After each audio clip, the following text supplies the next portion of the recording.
یہ JIT کو بھی بتانا چاہتا ہوں، یہ PTI کو بھی بتانا چاہتا ہوں، یہ ان تمام سیاستدانوں کو کہنا چاہتا ہوں، اس احتساب کو کوئی نہیں مانے گا۔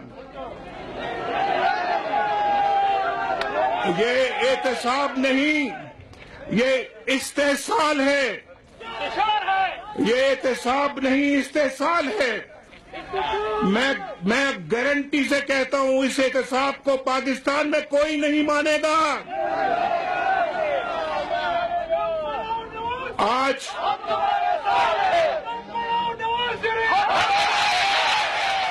احتساب کی رٹ لگاتے ہیں۔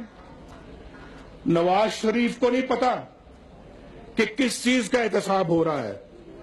میں نے کئی مرتبہ کہا ہے، میں نے کہا بتاؤ تو کس رقم سے میں نے یہاں کون سی میں نے جو ہے وہ ٹمبر کا ٹھیکہ لیا تھا اور اس میں میں نے رقم کمائی ہے، کون سے میں نے درختوں کا ٹھیکہ لے کے تو اس میں سے کمیشن کھائی ہے، کون سے میں نے ان پہاڑوں کے سنگے مرمر کی کانیں میں نے اپنے نام کرائی ہیں، کون سے میں نے یہاں پہ لواری ٹنل کے ٹھیکے میں سے میں نے کوئی اربوں خربوں روپیہ بنایا ہے، کون سے سڑکوں اور موٹر ویز کے ٹھیکے میں میں نے پیسہ بنایا ہے، کون سے بجلی کے منصوبوں پہ میں نے پیسہ بنایا، بلکہ الٹا 168 ارب روپیہ قوم کو واپس لوٹایا ہے،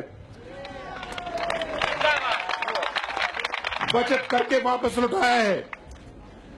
اور میں یہ چیزیں برداشت نہیں کر سکتا کہ اس طرح کی تہمت جو ہے یا اس طرح کے بےہودہ الزامات لگائے جائیں۔ ہر انسان کو اپنی عزت پیاری ہوتی ہے۔ الحمدللہ مجھے اپنی عزت سب سے زیادہ پیاری ہے۔ اگر مجھ پہ اس طرح کا کوئی الزام لگاتا ہے تو سب سے پہلے وہ اپنا منہ دھو کر آئے، وہ پہلے اپنے آپ کو ثابت کرے۔